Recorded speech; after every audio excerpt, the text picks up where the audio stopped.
Coming from CNBC, Xi pitches China as AI partner to developing world, warns against risks and security overreach. So yeah, basically China is coming out and saying, who are you gonna trust now as far as artificial intelligence is concerned, and really as far as many things are concerned. And so this is yet another chapter in my long form oral book of 2 plus 2 equals 4. Right, so I've been talking about this for a long time. The United States trying to keep China down, basically the concept that we should have the right to control artificial intelligence, and that China, and basically everybody else, should just stop on their civilizational development because we feel a little bit nervous. And basically, we have just had disastrous policies under the Biden administration, under the Trump administration. To be clear, under Obama and Bush, this garbage has been going back a long time. But really, with the artificial intelligence crap, it really goes back to just basically Biden and Trump. And basically, they're just pushing through policies with the idea of trying to secure artificial intelligence for ourselves. But the policies are so asininely disastrous that they are backfiring, and essentially they're causing the problem of forcing people in other countries and even forcing Americans to use the Chinese AI stack. I've talked about this before. There's a big argument that I have where if you're a CIO CTO in South Africa, you're a CIO CTO in Argentina or in Portugal or in Germany, right? With all of the idiocy that the American administration has been doing, there's a real question of what is your risk tolerance for dealing with psychotic old men in the White House that are presidents of a country that's half a world away, right? At any point in time, your access to technology that is supposed to be the core of your systems can be ripped away in 90 minutes, right? When the Trump administration hammered Anthropic a month or so ago, right, with the whole thing with Fable 5 and Mythos 5, Anthropic had to pull those models in 90 minutes. Right, I talk about the misery of quick migrations. Can you imagine having to switch your systems over to something else in an hour and a half? Right, that is just an absolute misery. And so I've been talking about that for a while, where we cannot be trusted. The United States cannot at this time be trusted with our AI stack, because at any point in time, we can just do asininely stupid things. Whether it's the restrictions of GPUs, whether it's restricting access to models, whether it's things through Anthropic and OpenAI now have to go to the US government to vet, what customers they can have. Just a whole bunch of absurdity going on. But one of the things I'll also be thinking about with this is that our policies are so bad, even American companies are now using the Chinese AI stack, right? When I was first arguing this, my argument was, okay, American companies are obviously going to use the American AI stack, and Chinese companies are obviously going to use the Chinese AI stack. And then the question is Europe and South America, Africa, and that type of deal. What's interesting now is our policies are so asininely fucking horrible that even our own companies are flocking to the Chinese AI stack. And so basically what Xi is coming out and saying is, look, this is valuable, powerful technology. We are more than happy to sell this to anybody who wants to buy it. And we are going to support other countries integrating this technology into their civilizations. So who are you going to go with? Who are you going to go with if you're in another country and you're looking to deploy artificial intelligence? I think it's going to be China. At the end of the day, I think China is going to win this one, mainly because we took the lead pipe and beat our own knees in. Chinese President Xi Jinping on Friday positioned China as a partner in AI to the global south, saying that countries should come together to build AI and help developing countries as well. So think about that, right? The American, what we've been pushing for the past couple of years is restriction, restriction, restriction, restriction, restriction. We have the right not just to say who can purchase the equipment, but after equipment has been purchased, we have the right to tell you what you can do with the technology that you buy. And she's like, hey, I think we should all work together, right? Anyways.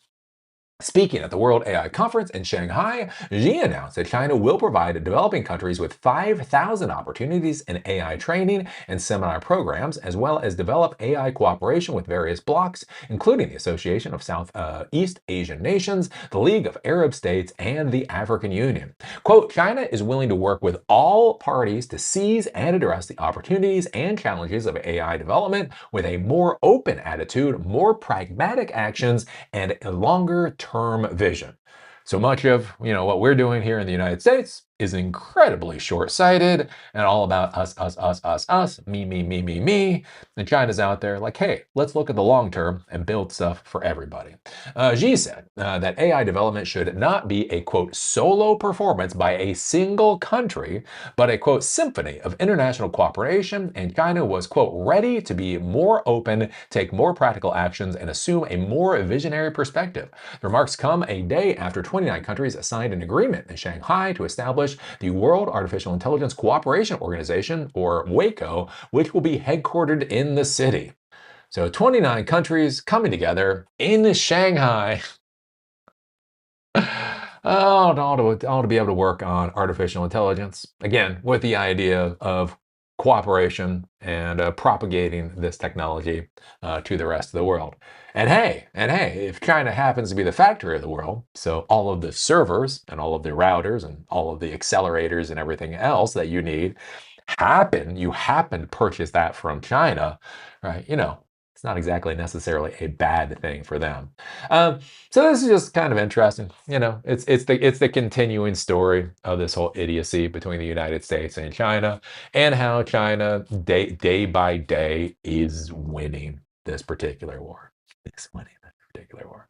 I gotta say, as an American, I don't think we've ever won a war in my lifetime.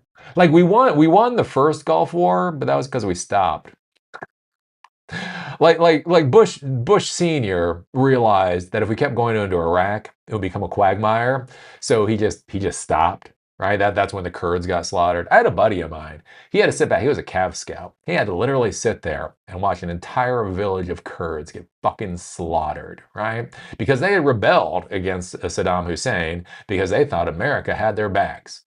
They did not, or we did not, right? Anyways, we lost the war on drugs. We lost the war on poverty. We lost the war in Iraq. We lost the war in Afghanistan. We're currently losing the Iran war. And now we're losing the AI war with China. Trump said we would be tired of winning.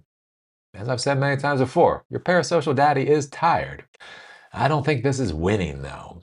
So yeah, it'll be interesting to see basically how this progresses, right, with China, with the open mindset, and that's one of the big things we think about, right? If you're a CIO, CTO, you're an executive. Can I purchase the equipment? Once I've purchased the equipment, will I be able to maintain the equipment?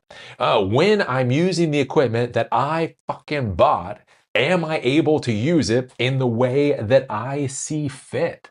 Right, all of these things are part of the decision, right? Right, you got Sam Altman. He's all worried about frontier models. But here's the thing, like with the technology, think about this with like NVIDIA equipment, right? What if there are export restrictions on things like firmware, right? Because we've seen this with China, right? China purchased ASML equipment. ASML, right? The lithography machines, $400 million pieces of equipment. The United States right now is trying to restrict their ability to maintain the equipment that they already purchased. Think about how insidious and god awful and stupid that is. Right? Our politicians' brains are so rotted. They don't fathom the destruction this is doing to our country, right? Why should anybody trust the Western world ever? when we're doing this type of crap. And that's one of the things you got to think about, right? If you're in the Middle East, right, you're thinking about building data centers or whatever else, you're going to buy $40,000 GPUs, right? You're going to go to NVIDIA, $40,000 GPUs, $200,000 servers, $10 million racks, right? And now with that, right, there's updates, there's firmware updates, there's maintenance, there's all this kind of stuff, right? NVIDIA is even pushing, they have this whole liquid cooled architecture. That's actually cool. I give that a thumbs up. Looks pretty cool, right? Now imagine Saudi Arabia or some other place, right? They invest $10 billion into an AI data center. And let's imagine for a second that their president does something stupid, or our president drinks a bad can of Diet Coke or something. All of a sudden, restrictions come out of nowhere. Oh, you need a liquid pump to be able to move the coolant through your data center, right? Because again, if you've got liquid moving through a data center, you have to have pumps in order for that to work. Those pumps are probably going to be items that fail every once in a while. So every once in a while, you're going to need to replace these pumps. No big deal. No big deal until Trump drinks a bad can of Diet Coke, right? And starts going spastic the way he does. And oh no, you are no longer able to get access to those pumps. Your $10 billion data center is a fucking paperweight because you were stupid enough to trust the United States. I mean, that's what we're looking at. That is the type of policy that the United States is pushing right now.